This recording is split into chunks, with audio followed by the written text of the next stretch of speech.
Kowe iki ayu lho, nduk kowe iki ayu.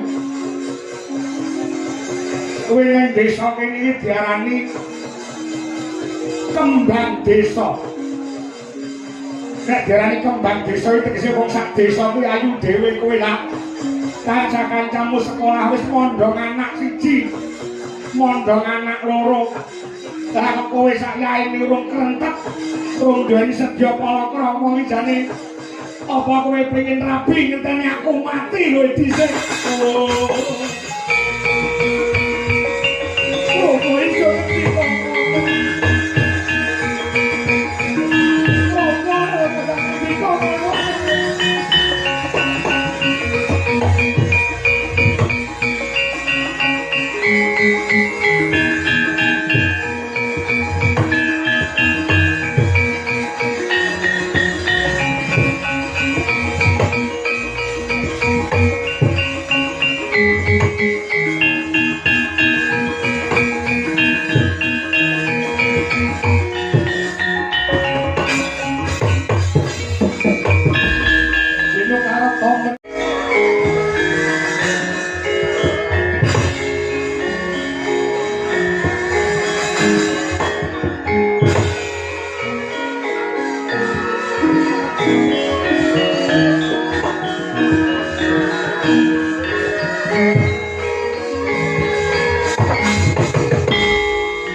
sekarang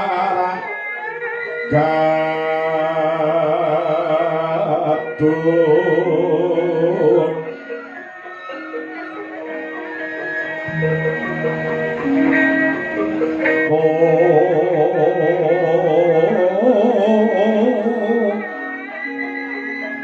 nas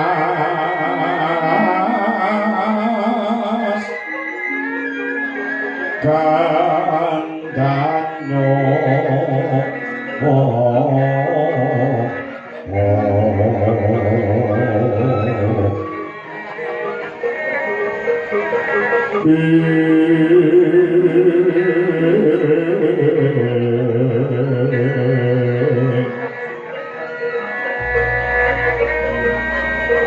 Maweh hararas naning driya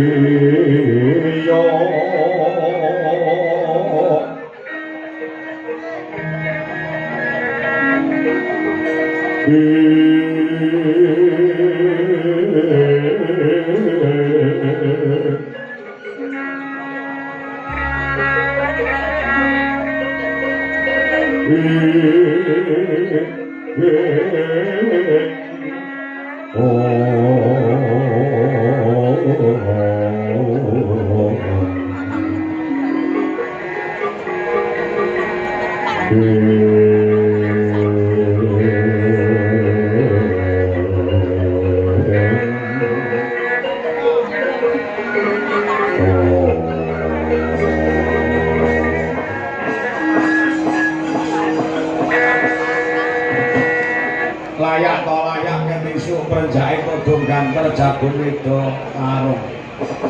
tejo sulaksana tejane wong anyar kabar ndas ki lek botak ya iki gua nuwun sewu njaluk ngapura sadurunge pancen urung nate pinanggya tegese urung nate petruk kepengin manuh pekasane mitambuh panjenengan kuwi sapa Raden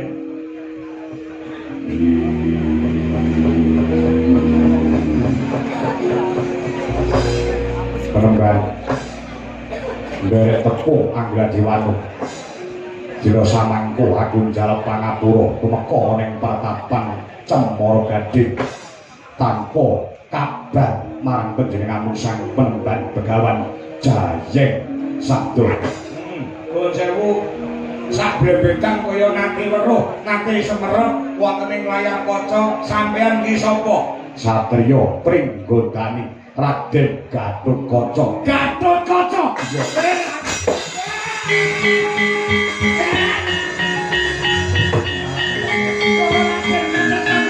Pringgondani putrane Raden Werkudara Jodipati yo Raden Werkudara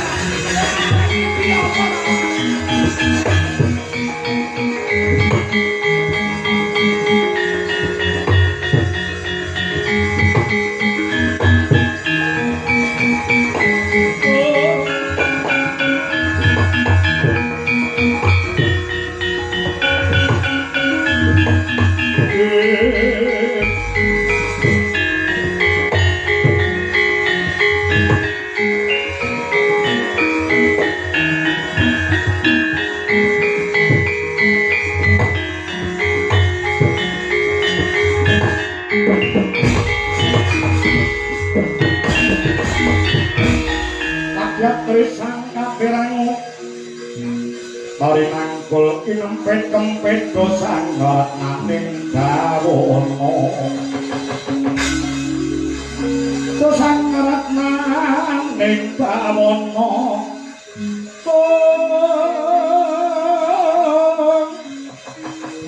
yo si tukang walang ati yo si tukang ngasing jas yo si tukang untuk hari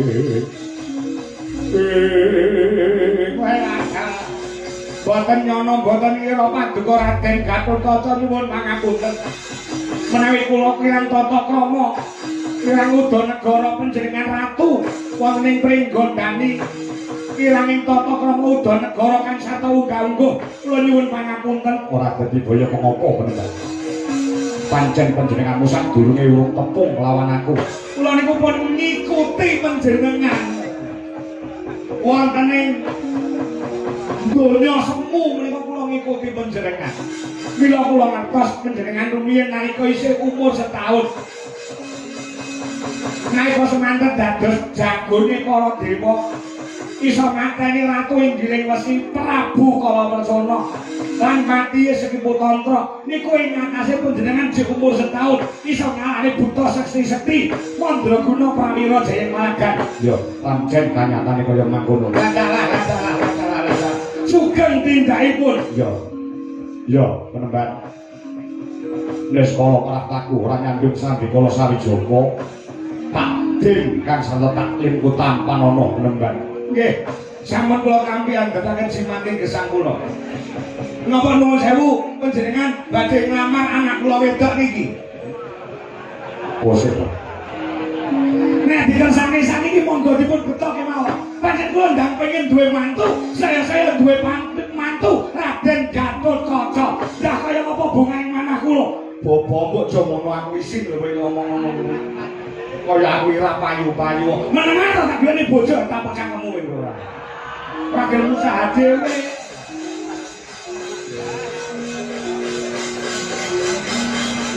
Wonten wigatos menapa keparenga kula pun jayeng sabda nenggo dawuh menawi keni winedhaing angkatah kula semedya nganuaken jaga ning karna nyadong remenan sabda sabdanipun Raden Jabang Keruka. Ngene lho.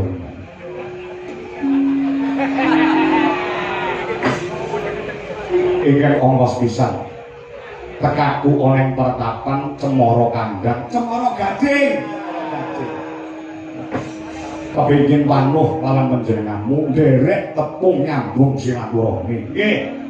Angka loro ngakinake kahanan kawilujengan Bagas Kewarasan. Pangestunipun keluarga mriki tansah pinaringan rahayu wilujeng. Lah sing angka 3 nuwun sewu apa bener panjenengan kuwi duwe putra ingkang mijil pawestri anak wedok inggih sing sasile Dewi Jayeng Resmi. Lah niki anak kula dikersane napa pripun? Kosek-kosek tenan. Bapak ki aja ngisip aku gaya perawan rapayu rumah saya tomat tewen menang tak lama kita golek ya golekne jodoh ngomong pripun Raden nggih Kares-kures Bloko Suto Blak Kotang terserang tekaku rene bakal ngebun esuk ngudan sore tegese nglamar marang putramu putri sing jenenge Jayeng Resmi. Monggo apa sih kok monggo mboten tau desa niki tau ngawon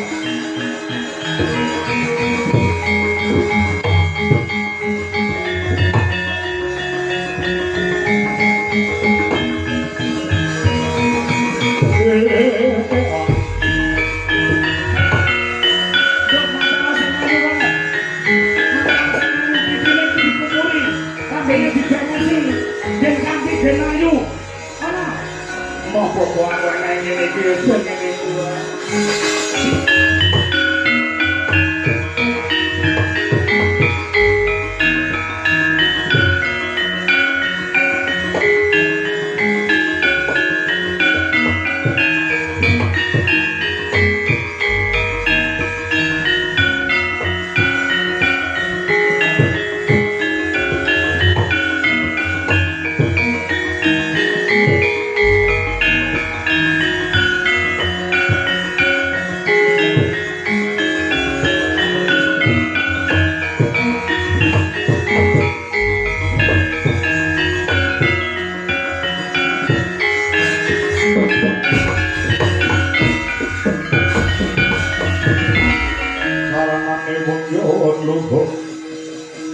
betah apa kurang golek eling masalah jatmiko yen wacana kudu manis yen wacana kudu manis menawi badhe ngamal dumateng anak kula monggo DKS kadidene kejubrukan kukir sari kedabaran segara mandu pancen kula menika ndabak-ndabakaken anak kula wedok iki namung setunggal anak kula nggih namung setunggal menika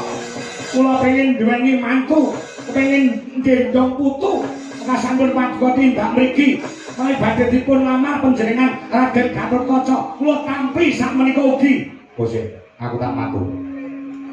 tekaku rene pancen bakal nglamar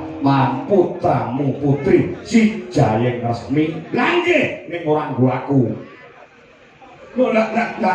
lajeng kanggo sinten kanggo adikku Bambang Wisanggeni dina samangka sajake wis nibake rasa tresna kelawan anakmu wedok si Jayeng Resmi kula aku minangka laku duta tegese utusan saka adikku Bambang Wisanggeni apa diparengake putramu putri tak boyong minangka dadi jatuh krama tegese bojone adikku Bambang Wisanggeni bumi kunjang kanjeng langit kelap-kelap katon lilin saking alis risan lawet kandung sambarang kadulu sambarang kadulu ukir moyak mayit saking jabali lumari sang kandung duhari sumitra pamoyo paranda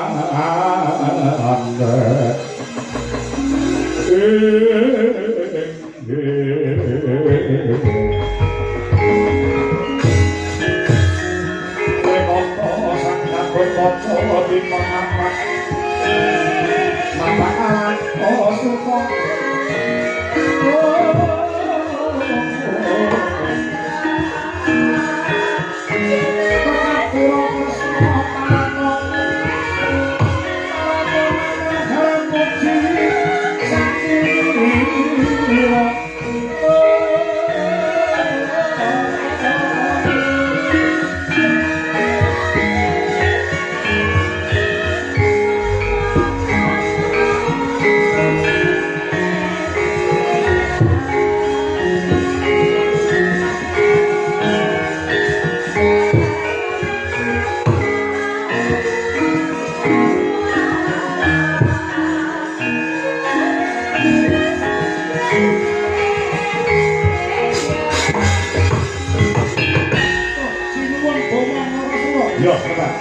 aku sing kok ngarak sing yo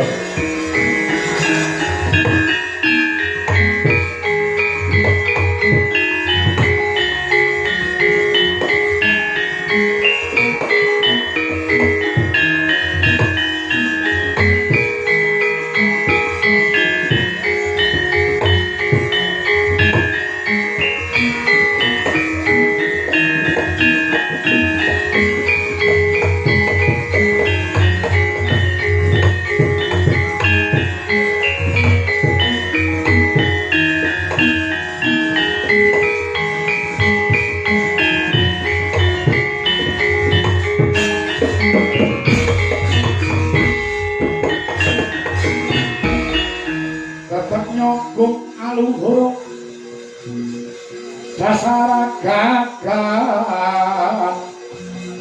wananipun Kanjeng Sri Marapati raja kang ngabala ratu kota maneng katon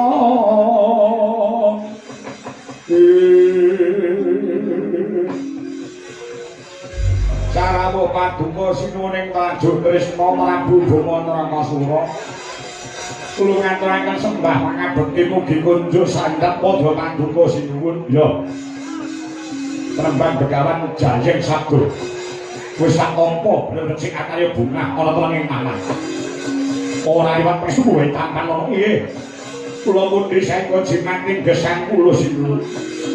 wonten ing gantos menapa kawis tingasu mengko pengawat bojo sigra kang mawa gita hang mengku gati Mbak dina samangku apa bener kamun to mburimu wing anakmu wedok sing jenenge Jayeng Resmi nggih menika anak kula wedok pun Jayeng Resmi lajeng wonten ing gantos menapa dene paduka kalenggan samangke ngene lugune ewuh kaya ing pambudi anggonku bakal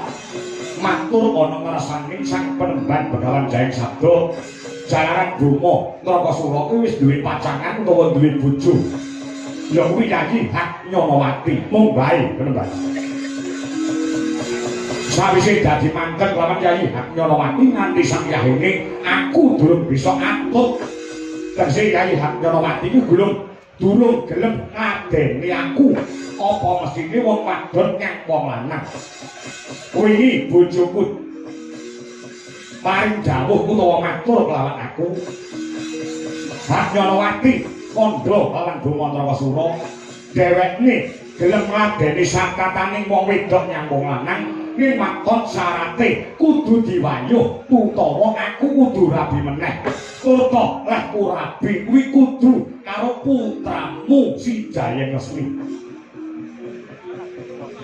tak kira nek bab bondo donya lan mulyane anak wedok si Jayeng Resmi Bromo Nrakasura ora bakal kekurangan mergo aku ratu gung binatara berbondo berbandu berbondo kene sugih Raja Brana berbandu sugih Wadyabala lan aku ingin saguh mulyane uripe anakku wedok si Jayeng Resmi kula tekan urene oleh ora oleh Jayeng Resmi anak wedok bakal dadekne bojoku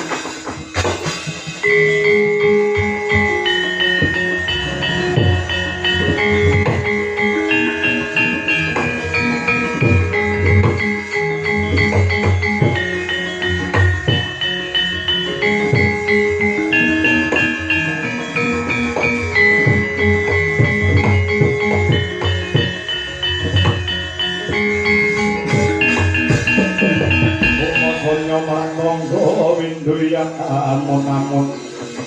liriku mampang